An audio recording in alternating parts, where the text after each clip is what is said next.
Está relacionado ao outro tipo, tá? Então, aqui, o que eu tenho que guardar? Então, guarda para mim aí, bem, né, para ficar bem fixo na sua mente. Na camada, que a gente chama de camada dermal, eu tenho os pinacócitos.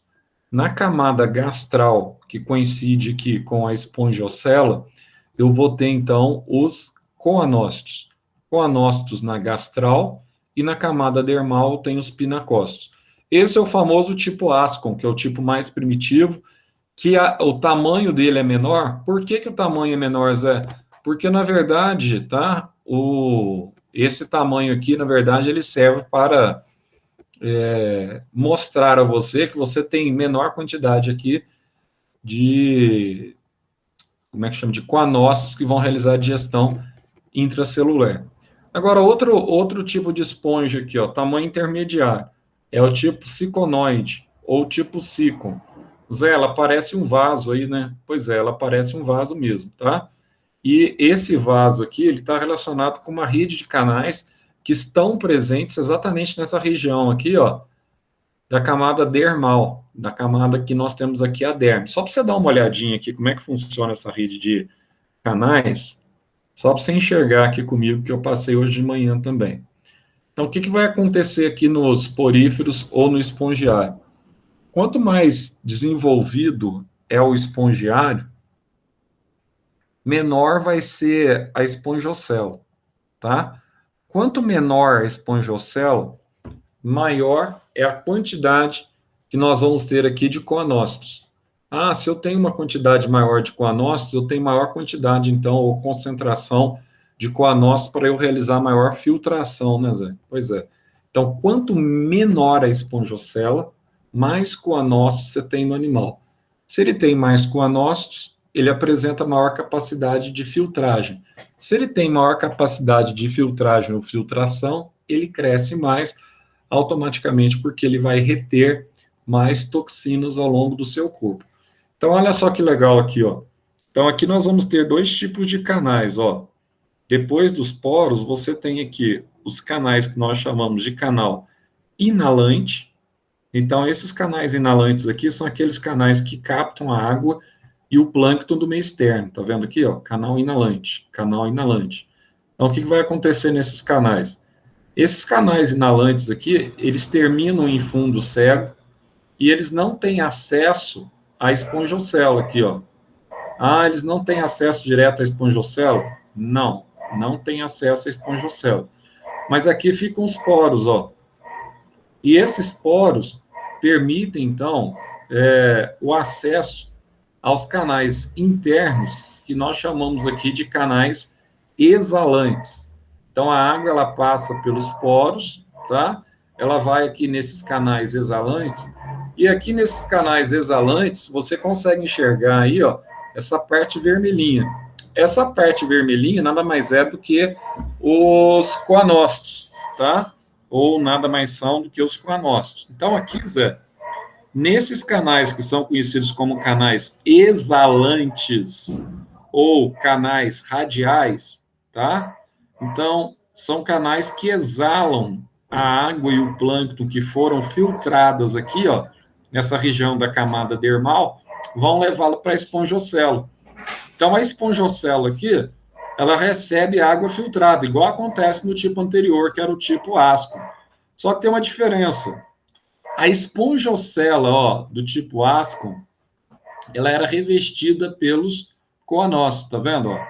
Esse verdinho aqui, ó, ele remetia aos coanócitos.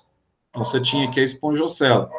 Agora, ó, a espongiocela do tipo que nós chamamos aqui de sicon, ela não é revestida pelos coanócitos. Foi aquelas anotações que eu fiz para vocês no quadro. Ela é revestida pelos pinacócitos, a parte interna. Os coanócitos, eles ficam, então, alojados no canal, tá? Exalante. Canal inalante também você tem, ó, pinacócitos revestindo. Agora, dá uma olhadinha aqui, ó. Então, a água entra pelo canal inalante, passa através dos porócitos para o canal exalante.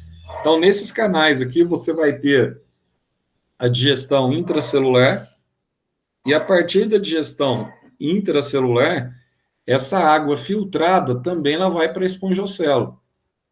Aí o processo é parecido com o do tipo Ascom.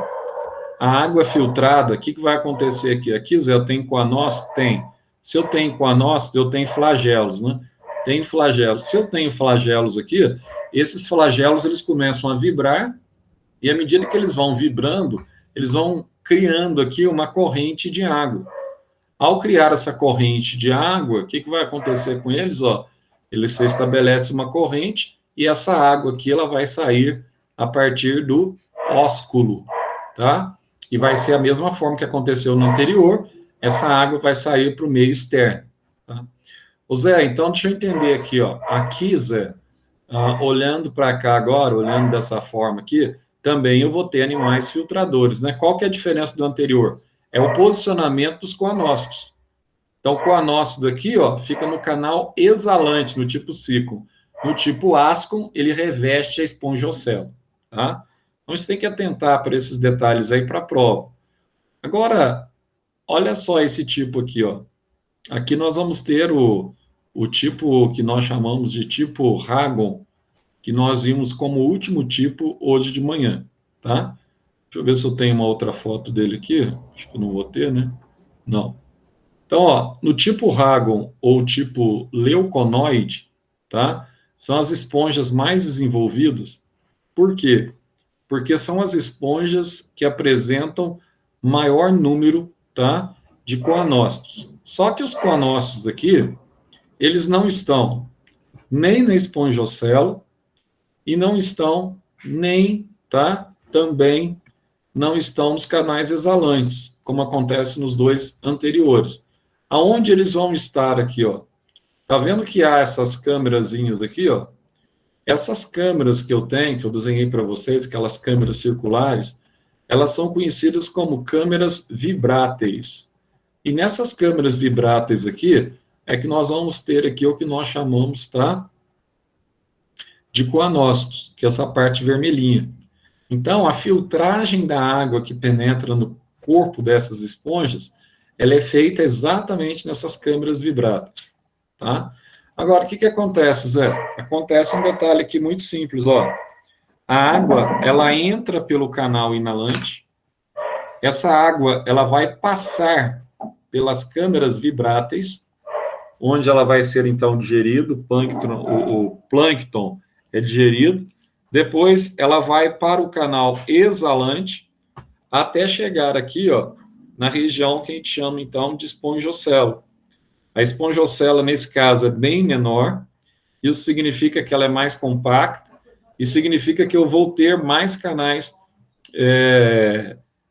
com câmeras vibráteis no interior desses poríferos, então eu vou ter mais coanócitos aqui, eu vou ter maior digestão intracelular, e com essa digestão intracelular aqui vai ser bastante legal, porque essa esponja ela vai ter maior capacidade de reter nutrientes, e quando ela tem maior capacidade de reter nutrientes, automaticamente ela vai crescer mais. Então, o tipo Ragon ou tipo Leucon são as esponjas de maior tamanho que nós temos na escala zoológica, tá? Agora nós paramos aqui, né? Quais são os tipos de reprodução que nós vamos ter aqui nos poríferos? Então, basicamente, nós vamos ter dois tipos de reprodução. Primeiro, as esponjas são animais que apresentam alta capacidade de regeneração. Aliás, elas são consideradas um dos animais na escala zoológica que apresenta um dos maiores ou uma das maiores capacidades de regeneração já evidenciada entre os animais, tá? Ah, Zé, então ela regenera fácil? Regenera. Assim como alguns vermes de vida livre, como os plateumintos, por exemplo, também tem essa elevada capacidade de regeneração. Só para você ter uma noção, se você fragmentar uma esponja, o que seria o fragmentar uma esponja?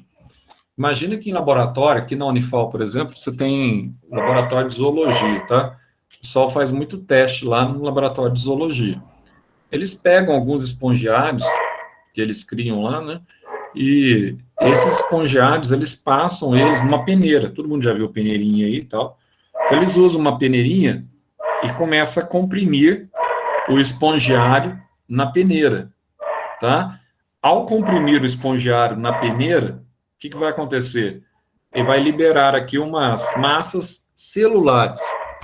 Ô, Brown, dá para parar aí? Tá bom, né? Ó, aí você vai, então, comprimir o, o espongiário na peneirinha, aí ele começa a liberar aqui, ó, as massas celulares. À medida que ela vai liberando as massas celulares aqui, ó, cada massa formada por conjunto de células, ela começa, então, a ter a capacidade de se replicar por mitose, tá? Então, ela vai replicando ali no processo de regeneração, que a gente chama também de amitose, tanto faz.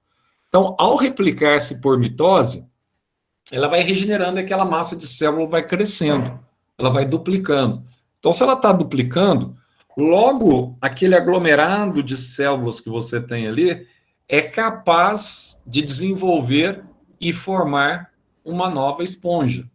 Tamanha a capacidade que eles apresentam de regeneração, tá? Então, daquela parte que vocês anotaram hoje de manhã, que eu passei para vocês no quadro, faltou, só estou explicando aquela parte final da aula, tá? Faltou só essa parte aqui, ó, reprodução assexuada, que está relacionada à regeneração, com essa capacidade aí altíssima de regeneração, tá? Para formar um outro animal. E uma outra capacidade também que eles apresentam é a capacidade relacionada aí ao brotamento. Ah, o que é brotamento? Como a esponja, ela não é muitas vezes formada por uma única célula ou por um único animal, você tem, na verdade, uma colônia. O que é uma colônia? Uma colônia é quando eu tenho um agrupamento de animais, né, de uma mesma espécie. Então, os animais, eles são, muitas vezes, fundidos ali, juntos.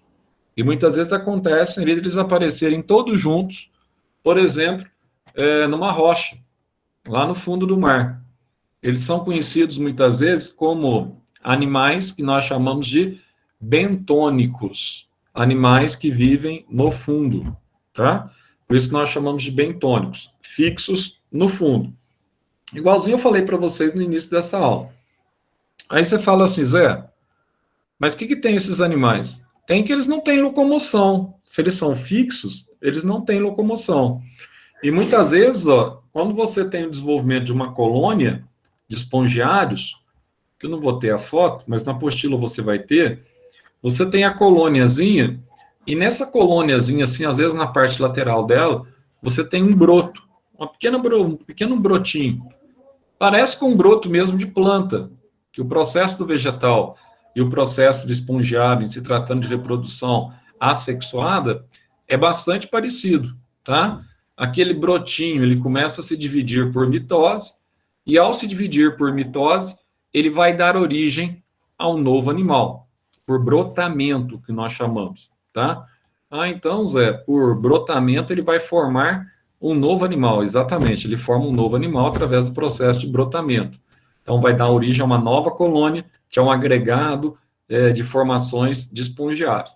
Portanto, tanto a reprodução assexuada quanto a reprodução por brotamento são exemplos aqui de reprodução agâmica, ou seja, em outras palavras, que não há participação gamética, ou seja, em outras palavras, que não há variabilidade da esponja, tá? Mas que legal, então você tem essas duas formas aí, né? Sim, tem essas duas formas. Agora, eu tenho uma outra forma também aqui que é legal, que a gente chama de gemulação. O que é essa gemulação, Zé? Até coloquei aqui para vocês, ó. Olha, gemulação é uma espécie exclusiva das esponjas. É uma condição exclusiva das esponjas que dependem também de um tipo de reprodução assexuada. Bom, como é que se dá esse processo de gemulação? Você tem uma esponja, que a gente chama de esponja mãe, que ela agrega muitas vezes as esponjas filhas. E ela protege essas esponjas filhas. O que acontece? Esse processo de gemulação, ele acontece apenas em esponjas que nós chamamos esponjas de água doce, presentes aí em alguns açudes, em alguns riachos, tá? Em algumas represas, esponjas dessas águas que nós temos aqui nas nossas proximidades, o circuito das águas. Como é que acontece o processo, Zé? Então, ó, imagina que na época da seca, e nós estamos agora, nós adentramos hoje no inverno, e o inverno normalmente é uma época de seca, tá? Imagina que em alguns locais, alguns lagos ou algumas represas, que a gente tem notado isso, tem evidenciado, inclusive pelo aumento, né, da conta de energia elétrica. Por que que aumenta a conta? Porque se falta água, falta chuva, você tem menos água, então você tem menos matéria-prima para produzir energia elétrica e hidrelétrica, né? Então a energia encarece quando você não tem uma chuva efetiva ao longo do ano. Foi o que aconteceu, por exemplo, esse ano. Então, o que vai acontecer, Zé? Imagina que você tem um espongiário numa determinada represa. Agora, você vai imaginar que, nessa época do ano, pela falta de chuva, cada vez mais o nível dessa represa vai diminuindo, vai diminuindo, vai diminuindo. Pode ser uma represa, pode ser um açude. Pode chegar num ponto em que não haverá mais água. Pode chegar num ponto em que você vai ter, tá, a secagem permanente desse açude. Ah, Zé, e se acontecer essa secagem permanente, Zé? Bom, se acontecer essa secagem permanente, a esponja mãe, antes de morrer, ela tem aqui o que nós chamamos de uma espécie de instinto materno, que ela libera estruturas assexuadas que contêm basicamente um clone em vida latente de cada uma dessas esponjas. Então, quem são essas estruturas assexuadas? Aí nós chamamos essas estruturas assexuadas de gêmulas, tá? Ah, então se eu tenho gêmulas, eu vou ter o processo que eu chamo de gemulação, Zé. Isso. O que seriam essas gemas das esponjas? Seriam o equivalente a uma espécie de uma semente do vegetal, embora não seja uma semente, tá? Semente é uma característica de vegetal superior. Então, Zé, se você tem ali uma sementinha, o que ela vai fazer? Antes dela morrer, ela libera, a partir do anfidisco, ela vai liberar, então, essas gêmulas, que são estruturas parecidas com sementinhas, que vão ficar no fundo do lago que está secando. De qualquer forma, ela ia desidratar e iria morrer. Então, ela ficando no fundo do lago, o que vai acontecer? Ah, Zé, olha só, essas sementinhas, elas conseguem, ou gêmulas, elas conseguem sobreviver em vida latente no fundo do lago, tá? Como elas conseguem sobreviver em vida latente no fundo do lago? E agora, Zé? E agora que, quando as chuvas voltarem, quando a estiagem ou o período de seca for suplantado, cada esponjinha dessa aqui, ó, ela começa, ou cada gêmulazinha dessa, ela começa então a germinar. Ah, ela germina. Sim, ela germina. E quando ela germina, ela tem a capacidade de formar uma nova esponja idêntica à esponja mãe, tá? É o clone da mãe, mas a mãe morreu, Zé. A mãe morreu, mas ela deixou a sua semente. Ah, ela deixou a sua semente. Sim. Agora, presta atenção no detalhe. Lembra que lá na aula, hoje de manhã, eu falei para vocês que havia os amebócitos. Você falou, Zé. E eu falei para vocês que esses amebócitos, eles têm várias funções. Uma das funções dos amebócitos é auxiliar as células que realizam a digestão intracelular, que são os coanócitos. Uma outra função é que eles sofrem diferenciação celular e, ao sofrerem diferenciação celular, eles são capazes de produzir escleroblastos, que vão formar aqui as espículas calcárias e vítreas, que formam as esponjas de vidro e as esponjas calcárias, tá? E ainda nós temos uma escleroproteína, que eu vou falar daqui a pouco, e essa escleroproteína é conhecida como demospongia, e essa demospongia, tá? É uma esponja formada a partir de proteínas, estruturas proteicas. Nossa, que legal, Zé. Então, deixa eu entender aqui, ó. Então, ó, o porífero, Zé, os arqueócitos, que são os outros tipos, tá? Que nós chamamos aqui de diferenciação celular dos amebócitos, eles são capazes, você falou isso para a gente hoje, eles são capazes de liberar, tá, uma esponja em vida latente, que são as gêmulas, e são capazes também de liberar o que, Zé? Eles são capazes de liberar estruturas células sexuadas, tanto espermatozoide, tá, quanto ovócitos, que seriam aí o equivalente aos óvulos na espécie dos animais superiores, tá?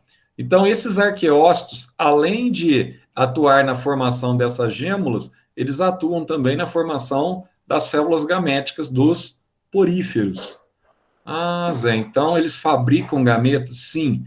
Então, quando a gente fala de reprodução sexuada aqui, que eu falei para vocês hoje de manhã, embora eles não tenham nem ovário, nem testículo, esses animais, mas os próprios arqueócitos, eles são capazes de produzir os gametas. Ah, então, Zé, e depois? O que acontece? A fecundação é interna e o desenvolvimento é o quê? Indireto. Aí eu vou ter aqui, Zé, duas larvas, né? Sim, eu vou ter a larva que a gente chama de larva plânula e vou ter a larva aqui, ó, que a gente chama de larva, aliás, larva anfiblástula, e vou ter a larva aqui que a gente chama de larva olinthus. Qual que é a diferença nas duas? Então, a primeira larva, a plânula, ela é uma larva que ela tem uma característica. Ela tem cílios. Eu até vou colocar essas características aqui para vocês. Eu vou colocar aqui para a gente finalizar essa parte. Aí na próxima aula a gente vai ver química, tá?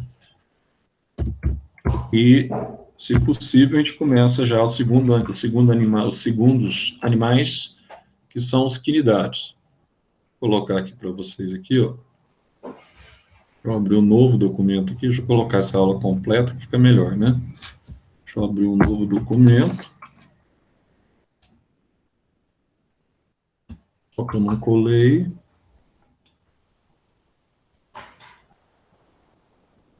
Copiar. Aqui, ó. Deixa eu abrir aqui o documento. Isso. Então, nós vamos ter aqui as duas larvas. Vou fazer aqui a reparação do arquivo arqueócitos. Deixa eu mudar aqui a apresentação de vocês aqui. Mudar a apresentação e colocar no documento de vocês. Beleza. Então, aqui, ó. Ah, Zé, você vai ter, então, desenvolvimento larval, né? Sim, então, após a fecundação, deixa eu mudar aqui, ó, fecundação interna, vou colocar aqui, fecundação interna e desenvolvimento, e o desenvolvimento é indireto, ou seja, desenvolvimento direto é o que acontece com os animais que nascem já com o imago, com a imagem do pai, né? Então, por exemplo, no nosso caso, a criança já não nasce em fase larval. Então, toda vez que o animal já nasce, já com uma estrutura que vai crescer para se tornar adulto, nós chamamos de desenvolvimento direto. Quando a gente fala de desenvolvimento indireto, é porque tem uma larva que vai sofrer metamorfose antes de formar o indivíduo adulto. E aqui nessas larvas aqui, ó, essas duas larvas, primeiro eu tenho, então, a anfiblástula, ó, essa anfiblástula aqui, ela tem um detalhe legal. Qual que é o detalhe legal dela? Ó, você tem aqui uma larva ciliada, então ela apresenta cílios em volta do corpo, tá? É uma larva ciliada, e diga-se de passagem um detalhe aqui, ó, única, Única forma móvel dos espongiários. Os demais, tá? São todos fixos. A única forma móvel dos espongiários que nadam livremente. Então, é o que nós chamamos aqui, ó, de livre natante, ou seja, que nadam livremente, até encontrar um substrato rochoso para sua fixação. Nossa, Zé, ela vai encontrar um substrato para sua fixação. Exatamente, tá? Então, ó, nesse momento, a larva se torna, né? Se torna fixa, vírgula, sofre metamorfose,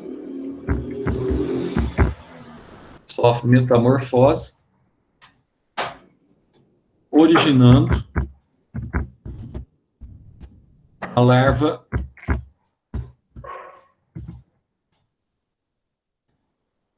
imóvel, que a gente vai chamar de olintos, tá? Que cresce formando um novo espongiário.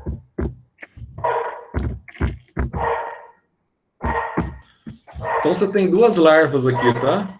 Uma fixa e uma móvel. E outra coisa, a reprodução sexuada, nesse caso aqui, ela é bastante interessante porque ela garante a variabilidade genética, né? Então, a reprodução, ó, sexuada garante a variabilidade genética dos poríferos ou espongiários, animais que possuem poros, tá? Zé, e para a gente fechar a aula, como é que é a classificação desses animais aqui, tá? Vamos colocar aqui, ó, além daquela classificação em função do desenvolvimento corpóreo. Então, você tem aqui, ó, classificação das esponjas. Então, como é que é essa classificação? Primeiro aqui, ó, nós vamos ter aqui as esponjas que nós chamamos aqui de calcárias. Eu até mencionei hoje de manhã para vocês. Então, essas esponjas aqui, ó, são aquelas que apresentam o endoesqueleto, portanto, como eu disse hoje de manhã, o esqueleto da esponja é interno, tá? O endoesqueleto formado por carbonato de cálcio. Então, esse carbonato de cálcio aqui, ó, é o CaCO3, carbonato de cálcio, tá? Você vai ter as calcárias, nós vamos ter aqui as esponjas que nós chamamos de vítreas.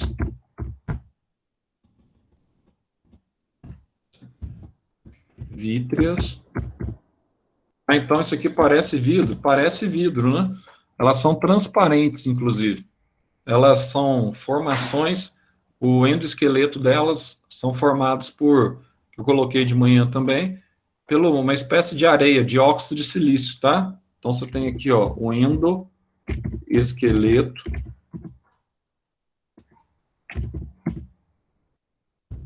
formado por dióxido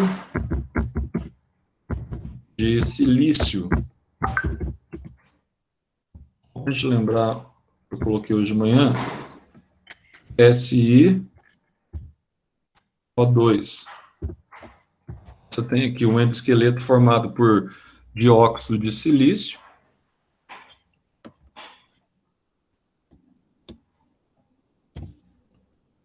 E nós vamos ter aqui, ó, as esponjas que nós chamamos de esponjas proteicas. Então, o que acontece com essas esponjas proteicas? Qual é a particularidade que nós temos aqui para com esses espongiários? Então, nesse caso aqui, nós temos esponjas formadas por uma escleroproteína.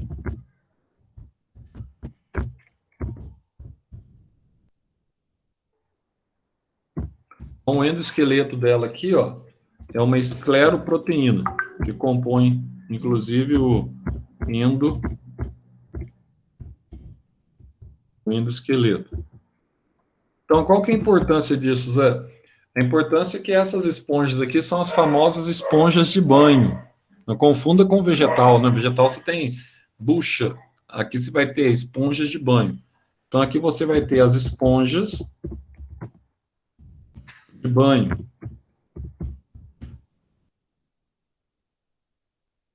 Vamos aqui.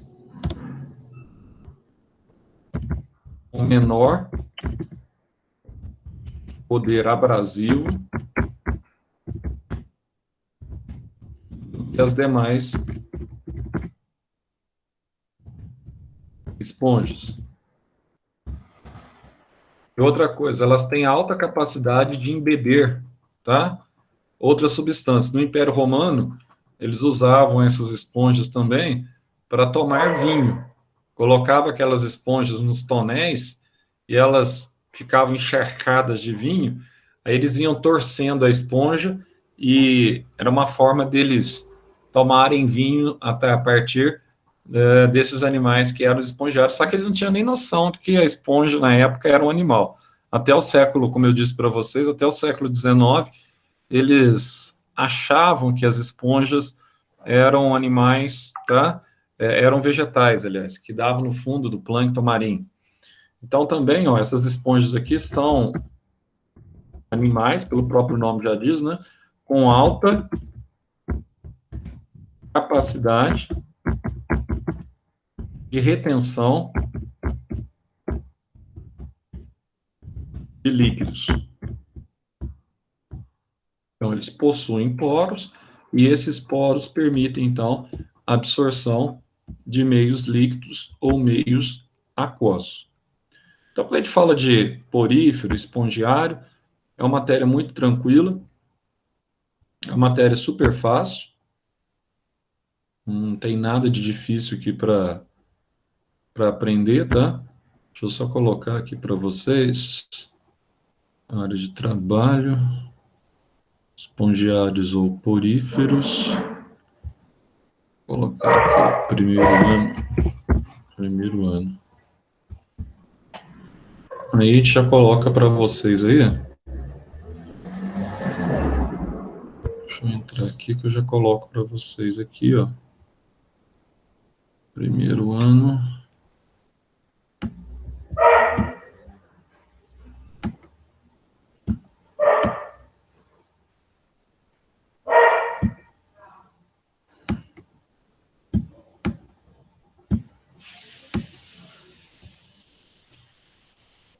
Primeiro ano.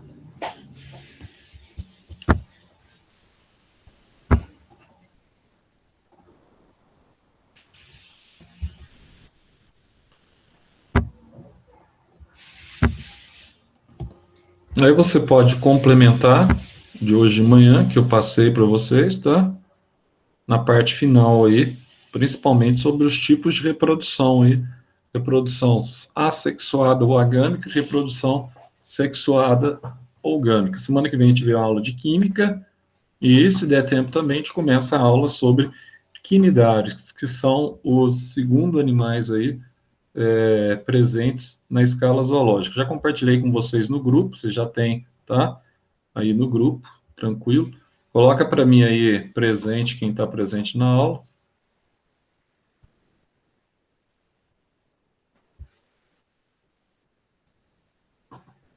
Coloca presente aí para mim aí no chat.